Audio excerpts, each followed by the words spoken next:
Thank you for coming to the book version of Genius Spark. I'm going through each chapter. This week is chapter 4, which is defining your genius. And I may not get through all the content today. So this may be a continued. I've got 28 note cards that I've worked on. And this is an important book because now what we're doing in this chapter is filtering this down into that paragraph, that description of who you are at your best, which is at the core of what Genius Spark is delivering. That's what we want to accomplish. Now, think about your hidden potential. We've all got hidden potential. In fact, NASA shows that when we were 5 years old, around that time, 98% of us would have tested as geniuses. And today, only 2% have retained that. But this problem is not new. It's universal. It's part of what we call the epic story or the hero's journey. We identify with these heroes because they're on the same journey that we're on. We're trying to find out our true identity, our purpose, our place in life, and that's part of the challenge. Think of the character Neo in The Matrix. And he is hunting for something, follows the White Rabbit, meets Morpheus, a guide in the process. Here's what Morpheus says to Neo. You can't explain it, but you feel it. You've felt it your entire life that there's something wrong with the world. You don't know what it is, but it's there, like a splinter in your mind, driving you mad. Maslow gave us a different version of this 70 years ago, maybe 80 years ago now. He said, what you can become, you must become. And the description of that must is like a drowning victim trying to get to shore, finding our full self, our full potential, that self-actualization that we put on that pyramid, Maslow's hierarchy, is that underlying driving need that we all have. And we start out in that kind of Garden of Eden sense, for most of us, where we experience that spontaneous curiosity, complete flow with life. I'm watching our 2.5-year-old now on the ranch, totally absorbed, present, not worried about things in the past, not thinking about things in the future, complete fascination. But we know that once he begins to go to school, he will go through the same thing we all went through. Having to conform to norms and then having dream stealers along the way. And we'll talk about that in this book here. So the plot of your life is like the plot of many movies. You've got this hidden potential that you're trying to find. And unfortunately, the world makes it very complex and complicated in going out. And we've got all kinds of great tools that help us describe it, like Ikigai, finding your why. But the process is much simpler in getting on the journey. It doesn't mean it's easier because there's still dragons and villains and all of it that will take it away. But knowing that destination, knowing the goal that you're striving for, is a big advantage over what we used to have, which is just finding it by trial and error. And the reason we have this new advantage is because of many of the psychometric tools, and we'll talk about those today. So it's amazing how little we actually know about ourselves, and we should be experts on us. But again, we get distant from that. Think of your 5-year-old self. And for most people, you can remember, some have had experiences in life where they look back at that 5-year-old self with regret. They wished it had been different. Their experiences and their circumstances were challenging. Some have a close relationship with that 5-year-old self. I gave a keynote to an event a couple weeks ago. Someone came up thinking, maybe I've got this thing wrong because I'm just an older version of who I was as a child. I'm doing what I love to do. I found my niche. And that's wonderful. And that's a few people actually find that consistency throughout life. A lot of us, like me, become strangers to that 5-year-old self. We have this distant memory. We remember some of the things that lit us up, that we enjoyed.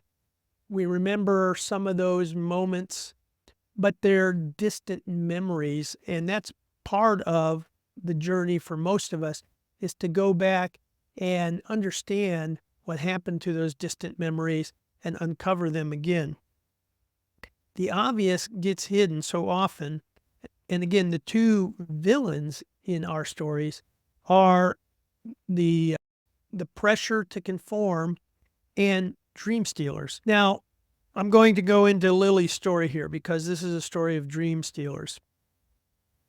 Lily is a teacher who wanted to be an artist, but early in life, two key figures in her life, her parents and a teacher, took that dream away. Her parents felt that it wasn't practical and that teaching would be a more practical route for her. And so, like many kids, they follow in what their parents recommend for them. And then one of the challenges and gifts that Lily has is this ADHD. It's part of her creative formula. In art class, she was given an instruction to go out, look at the surrounding area and capture it and come back shortly. But she got lost in time, spent all her time focusing on being absorbed drawing a leaf. Her teacher reprimanded her, actually took away her portfolio.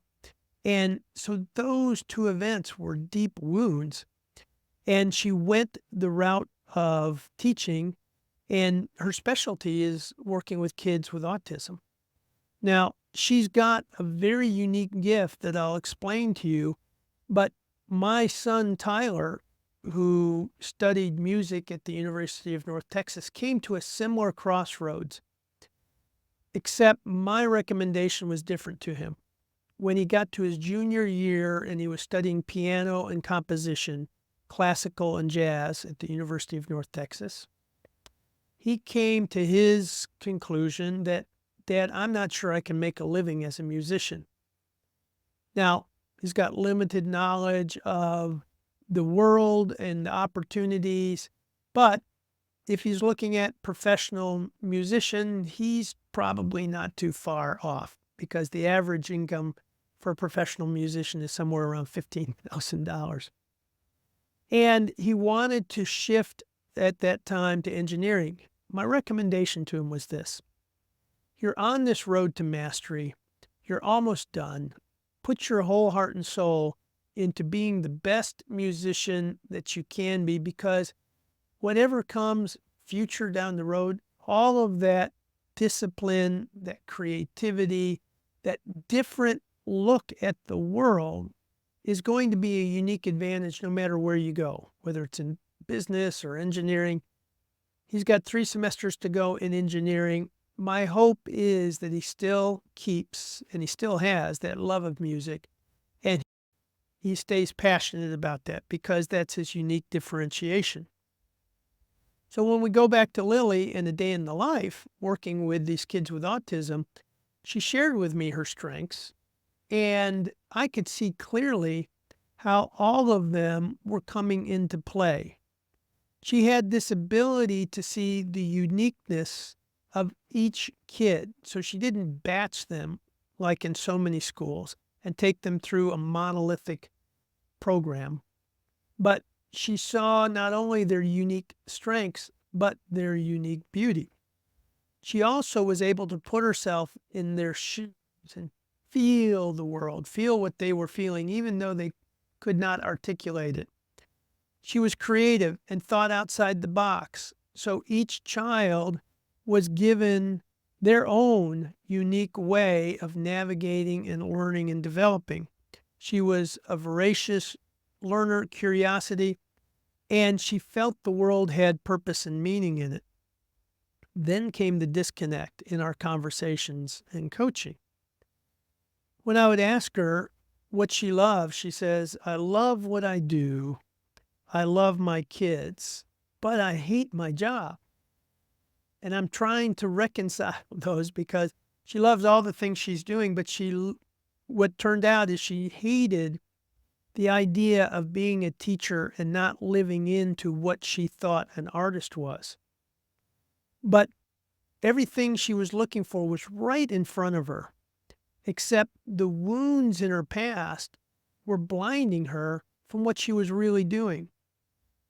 So we walked through a bit of a reframe. How do we reframe, or how do I help her reframe this? And what I first started talking about is art is more than the artifact. It's not the artifact, and it's not painting, which is what she thought she wanted to do. And that's the kind of finding our purpose we look for, the thing we want to do, the thing that's going to unlock things. But the thing is representative or symbolic of something deep down inside of us. And at its essence, artists have a unique way of looking at the world, navigating the world, and expressing what they see. And so when I started sharing how she was looking at the kids through that unique artist lens, finding a creative way of helping them express that, I said, "You're an artist. That's who you are. Where you do it and how you do it can be almost any place." And helping her see this gave her a complete new perspective and helped unlock and release her from the old identity attached to the artifact or the act of painting, to seeing that everywhere she goes, she's bringing that artist lens, that unique way of looking at things, finding unique beauty, helping it find expression, whether it's in a thing or a person. And so the tendency is this: we tend to see what we don't have. We tend to see who we are not. That's just a tendency. When we see somebody and we admire what they have, sometimes we think, whoa, I'd love to be a little more outgoing. As a speaker, I'd love to be articulate and have stage presence like some of the people that I know, but I don't. And so this can sidetrack us from what we have. And sometimes when I coach and we're getting into this area and they're coming at it from a deficit mindset, what I don't have or what I can't do, or the constraints that they feel, I hear phrases like, "all I have is this," or "all I am is this," or "I'm not at this point," or "I can't do this." All that limiting narrative, which is the dominant narrative in our heads. I'll give you some research from the Mayo Clinic on that. So if we all start as geniuses, then our mission is to search for what we already have. That genius didn't go away. Those capacities didn't go away. And that's the value of these psychometrics that have arisen over the last 30 plus years. They give us indicators. They give us a roadmap to those innate traits that still exist but have become dormant in us. Here's Lily's paragraph. Once we worked through together and we used the Clifton Strengths and distilled it down, she said, "I am the go-to catalyst when someone is stuck. I can see hidden strengths and beauty in others and help them realize their potential. I'm naturally curious and love to explore and talk about new things. I understand and accept things in life happen for a reason, even if they're difficult." So the process or the formula that we walked Lily through started out by looking at her story, how she saw her story in her current context. And it's like the beginning of every movie. Luke Skywalker is on this planet working with his, I'm not sure if it was his grandparents or his uncle, and just trapped as this desert farmer.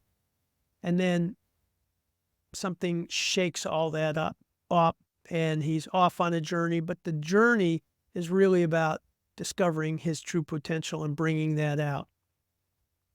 So part of the formula is the story that we tell ourselves and the language in that story.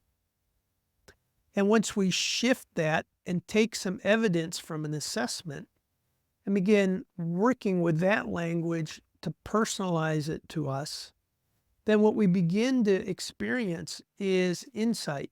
We're starting to get insight into how I operate, who I am. It's not a one and done process. And I've got several different paragraphs of who I am at my best.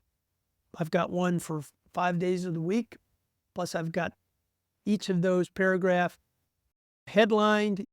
The headers of that as a abbreviated version of it. I read my Friday version today, and reinforcing me, and that's part of the science that we'll share with you, is why this process is the most effective way to reprogram your brain and help your brain move forward into becoming a better version of yourself, versus learning all the things about you, learning all the aspects of strategic, or learning all the aspects of relator or positivity or whatever it is. That learning is good, and it gives you understanding, maybe insight, but that's too much. Your brain can't process it to move to and bridge to transformation. Once you get that language and you've distilled it and you get some insight, then it begins to develop an energy that moves you forward. Intrinsic motivation is what we call that. And that intrinsic motivation of operating in your natural strengths, what you naturally do best and enjoy most, then compounds over time, and then to others looks like magic. One of our definitions, or my definition of genius, is that what's natural for me that looks like magic to you is part of my genius. But the process and the road has to go beyond understanding and having knowledge, even insight on all these things. It's got to move through a process where we gain mastery of it. And we'll talk about that process to mastery in a future chapter. Now, word crafting is a lot of the work we're going to be doing. The assessments that everybody has, the power in that is that it's accurately pulling out personality traits or strengths, but it's a generic report that's a range of possibilities. It's what it is. It's called a theme. So that theme, or that range, the specifics that apply to you depend on the order that those strengths come in and what they're next to. A good example is strategic is my number 1 strength, and relator is number 3. Now, if relator was number 1 and strategic was number 3, my energy would be around being open and building trust with people, and strategic would be the way I would navigate to doing that quickly. But strategic is around outcomes and goals. Achiever is number 2. And so strategic goals, then the relationships that I've got are in service of my achieving those strategic goals in my life. Now, you don't have to know any of that to begin to filter this down to craft a paragraph of what you look like at your best. And so when you begin to take the assessment material and filter it down, one of the attributes that you're experiencing is something called agency or ownership. These are going now from generic reports that are pretty tailored to you, and you'll read it and say, wow, this is me, this is me. You'll also find things that say, this is not me. Once you begin filtering into your own words, that ownership and agency releases lots of power for you and confidence. So the words do matter, and we'll talk about how to craft those words. Also remember that once you get your draft of this, you're going to revisit it and revisit it because you're not the same person. When you're starting to craft this paragraph and you reinforce it on a daily basis, one of the things you discover is that you're more aware. You start experiencing, oh, that's what achiever feels like. I got this finished, crossed it off, boom, I got a little shot of dopamine, the hormone, that's that pleasure hormone. I'm ready to go again. And your brain is making these connections instead of it just being abstract content. Now the content is being connected with experience. You're getting greater understanding of how this works for you, what it feels like, and that creates this flywheel effect of reinforcement where you get greater confidence, you trust your gut more, you play to your strengths more instinctively and more often, and you don't second guess yourself as much. So the kind of language in the paragraph is identity language, because that's what we're trying to change. I am this. And then outcome language. I achieve these things, or I go for this. These are the things that I'm driven to do. And purpose language, and we'll talk about all three of those in a future chapter. So the language alignment is also very important. When your story, the story you're telling yourself, is misaligned with who you are at your best, your natural self, then you experience that scene of Neo with Morpheus where, something's out of sort and it bugs you. And then you've got to make a choice. The challenge with our lives is that it's a nagging sense inside of us. It's not an acute sense. And so, like many heroes in the story, something dramatic has to go from shifting from this chronic sense of something's not aligned. This is not what I think I'm meant to do. I'm not challenged, or I'm bored, or I'm good at it, but it's stressful to do. All those things are signs of misalignment. And then there's that choice that we all have to make. And it's the red pill, blue pill choice. That's symbolic from, I'm going to go down this rabbit hole and find why I feel this misalignment, this things out of sort, relational, out of step, out of rhythm type of stuff.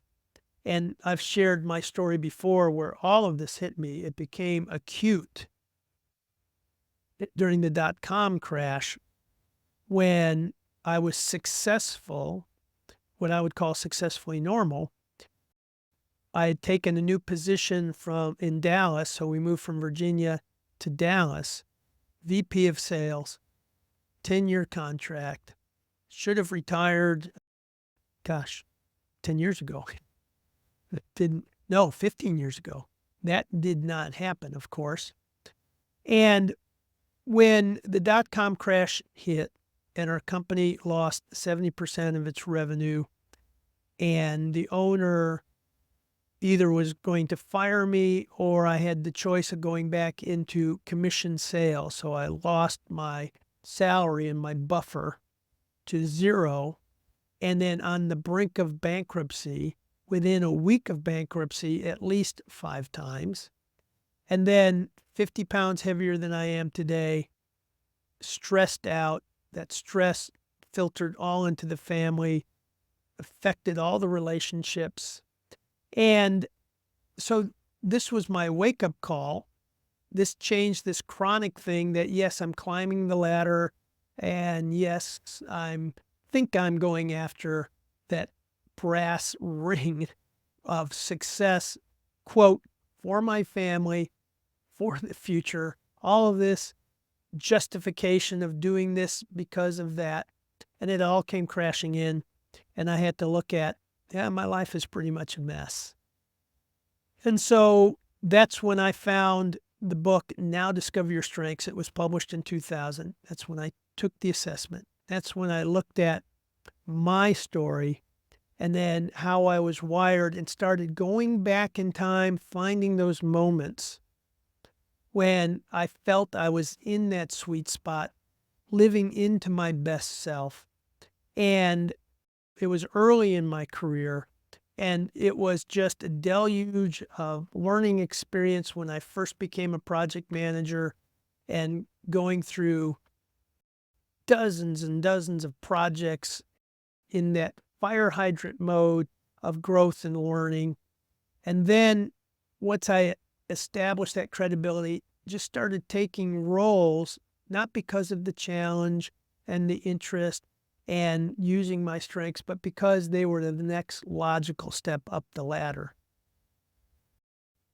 A lot of us become that proverbial frog in the boiling water where we're sitting in the water and it's slowly getting hot. We don't realize that what's happening is that we're getting further and further away from who we are at our best, from our original self, from that childhood, engaging, enjoyable individual that we once were. And when that hit me, I found that misalignment. And so the red pill, blue pill moment for me was, I've got to rebuild. I'm going to now start playing to my strengths. And whatever I'm doing, whether it's back in sales again, I'm going to do it a different way. I'm going to do it the way I'm designed to do. When I started doing that, not only was I very successful in sales, but it opened up all kinds of new doors. And then over time, I'd created this prison that I had to work my way out of. And it took 7 or 8 years, and it took longer to repair some of the relationships with my family. But I eventually got to the point where I could financially afford, relationships were solid, health was in place to take on a new adventure. And that was in the consulting world. I had already written 4 books at that time. And so this was my taking the red pill, going down the rabbit hole with all kinds of uncertainty, but really experiencing lots of the qualities and the traits of who I was designed to be. Now, cognitive behavior therapy takes a similar approach. And what I like about what we've developed is it's very consistent with cognitive behavior therapy and sports science. The cognitive behavior therapy approach is the story you tell yourself.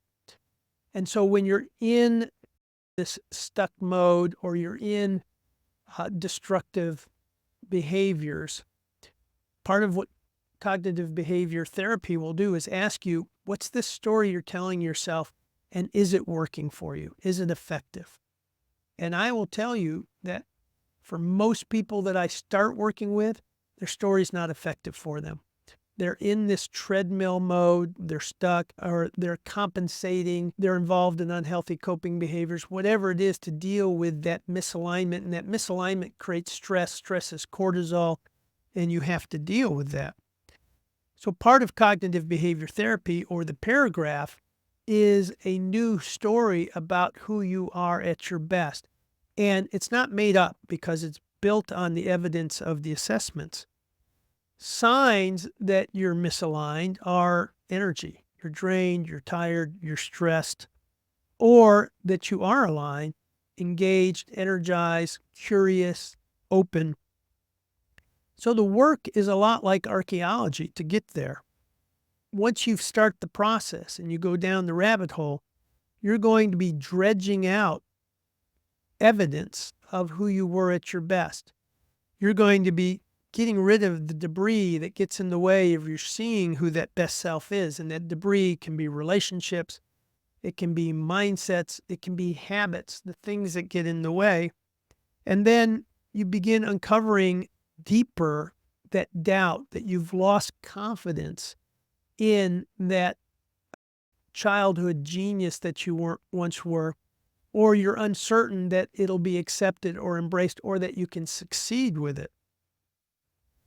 Now, once we begin to touch that childhood self again, or how we're wired, that brain wiring from the assessments, now we've got the foundation to begin to rebuild like I did. And you certainly don't want to wait for the rude wake-up call that I had.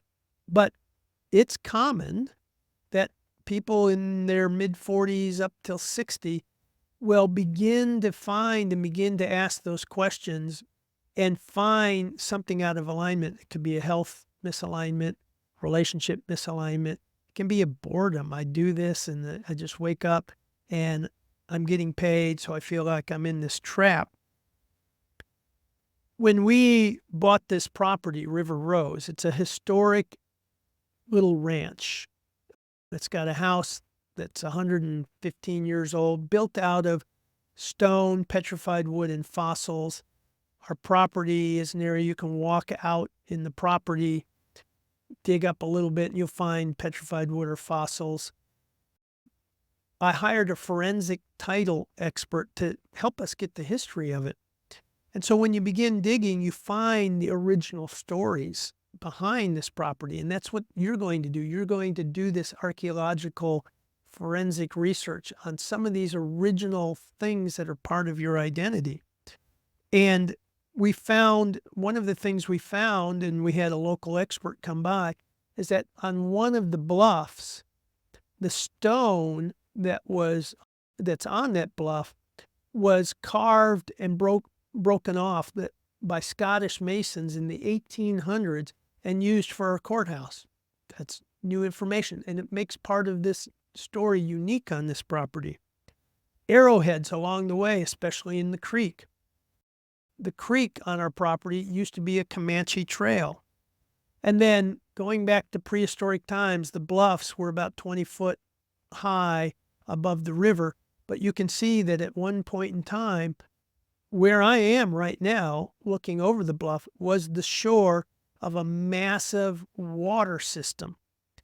So the work that you're going to do, and part of the work is this curious forensic research, finding these pieces of evidence of those things deposited in your life that have shaped you in a way that you may have forgotten.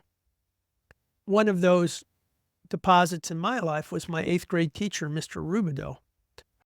He was the first person to shake me out of my, what I call my knucklehead mode as an 8th grader, into looking at, hey, I've got these hidden or innate capabilities that he sees, but I don't see.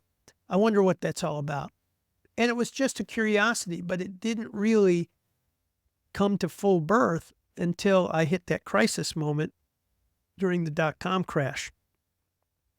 One of my favorite quotes on the hero's journey is Joseph Campbell. We are not on a journey to save the world, but to save ourselves. When I started out in 2000, I wasn't trying to save the world. I was trying to save myself, my family, my home, desperately. But in order to do that, it forced me to have to go deep inside to find out who I was at my best.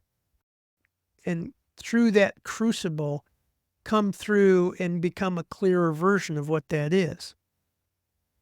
And then he goes on to say, but in doing that, in that journey, that crucible of saving our souls or saving ourselves, we end up saving the world. That journey for me and the lives that I've been able to touch. And I haven't made lasting impacts on everybody I've touched. Nobody does.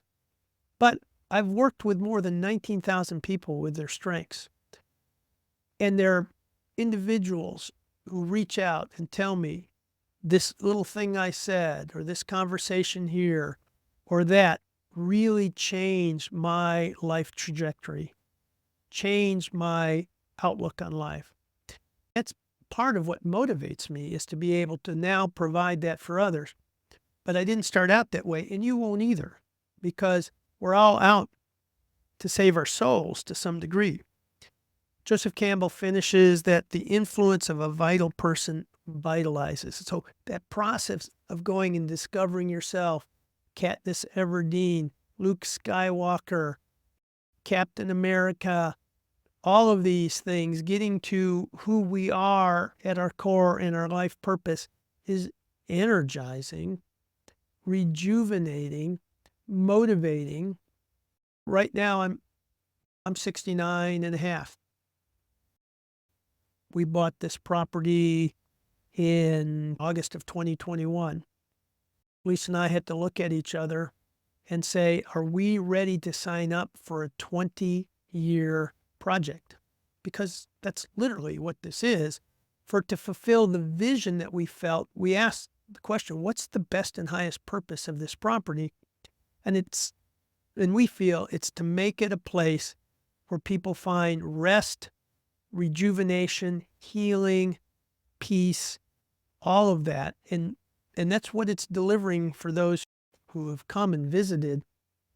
But one of the things we found, and when my wife and I have talked about this, when we took this on, and we're at that stage where we should be winding it down, but we said, you know what? I feel younger. I get up. I don't need an alarm clock in the morning. I get up because of the purposeful things we get to do. And some of those purposeful things are, I got to mow 5 acres today. And so that's just part of that journey. So clarity is what we're after. Distilling all this stuff down, the haze, the debris, getting it out of the way, getting language from assessments that's fuzzy and a lot, and distilling it down. And the purpose is clarity. It's the kind of clarity Michelangelo had when he crafted his David. And when he was asked, how did he create such a masterpiece? He said, I created a vision of David in my mind. Think about that. Do you have a vision of your David, of you in your mind? Because the mind is an interesting thing. When you have a vivid, compelling vision of a future sculpture, let's say your life is a sculpture, your brain is marvelously wired to begin to move you in that direction. Your mind will chip away as long as you hold on to the vision, reinforce the vision, and continually clarify the vision. You've got to know that as Michelangelo was chipping away and seeing how the marble was responding to the way he chipped, he was getting clearer and clearer about his next step on this and where he would go and how to refine it. Now, the assessments and the books and the training are more like that block of marble. You get this big chunk of stuff. Now what do you do with it? I started out manually 15 years ago. This is my book, StrengthsFinder 2.0. Here's connectedness. And you can see the lines that I've underlined. When I read through this, not all of it resonated, but certain things, boy, I said, wow, that resonated. I started manually 15 years ago. Then I thought, what I'll do is I'll create a process to help individuals do the same thing manually. And what I discovered is about 1% would actually go away, craft a paragraph, and use it primarily because it's a lot of work. And most people are approaching it without a lot of understanding of the system and the mechanics behind it and the science behind it. I had all that going for me, plus I'm wired as a researcher to do that anyway. My question was, how can I simplify this, reduce the barrier? And that's why I went through several years of testing it with Google Docs with clients and then developing an app so that we could take a process that literally takes hours to sift through, think, and reflect on and distill it down into a 10 to 15 minute process. Now, the urgency of why I started doing this came during the pandemic, because during the pandemic, I found a lot of people experiencing what I experienced during the dot-com crisis: misalignment and a loss of purpose and just feeling in a bit of vertigo. I just don't have my orientation. A lot of that was for the same reasons that I went through it, because I had attached my meaning and purpose to external activities, external goals, and they weren't innate in me and they weren't true to me. And when they lost that and the momentum of coming into the office and going after the next project, and we know how that kind of momentum, we just get into this cycle where we don't necessarily think about it. We get on the treadmill and we were off the treadmill, and now we begin thinking and wondering and questioning what's really valuable and important. The current formulas that are out there to find purpose and meaning are well-meaning but not very helpful. And whether it's searching and putting together the puzzle of your ikigai or searching for your why, the processes are complicated, they're ambiguous, uncertain, you're not sure if you're really zeroing in on it, and oftentimes it's the cart before the horse. Finding your purpose, and I have a chapter on that we'll go deep dive, really begins with finding who you are at your best, finding your, who am I at my best? And then secondly, once I know clearly what it looks like when I'm at my best, what environment demands the best out of me? And then how do I close that gap daily? Like I said, I'll take us through a chapter on it. Get ready for a journey or a ladder of progression. This is not going to be, again, a one and done simple workshop. This is archaeology. You're getting down to the essence of who you are. And the first step is discovery. And in the book, I've got a ladder that goes through these steps, and it's in another chapter, but I'll briefly go through it. Discovery. Aha, I've got results. Yeah, and some of it relates to me, and I'm excited about some of it. Then filtering down, filtering it out, distilling it, then gaining understanding. And part of that understanding is linking what I know about these traits with how I experience them in day-to-day life and connecting those two together. Then you begin to see under pressure the shadow side or that lack of self-awareness. Then you begin to learn, see, this is the flywheel. You begin to now approach and navigate and master or gain confidence and skill in handling those shadow traits, which gets you to this and now becomes second nature mastery. And then I'm excited to share a new level that we've been working with and developing called From Mastery to Virtue, the best and highest use of these strengths. So your goal is simple, and we're going to wrap up here. What you want to do when you've got this material together, and again, you can go to the app. It makes it all simple for you once you've taken the Clifton Strengths, but use any assessment. Enneagram, DISC, Myers-Briggs, Kolbe, whatever it is, they've all got things that describe who you are at your best, and focus on that side of it, at least at this part of it. We'll get into kryptonite and the things that get you in trouble, get in your way in a future one. But draft something that's pretty darn close. That's it. That's your standard. Pretty darn close. Put it into bullet points. Find 10 bullet points that you can pull out that capture this for you and make it positive and declarative language. The next step is to put it into an archetype, to create an archetype.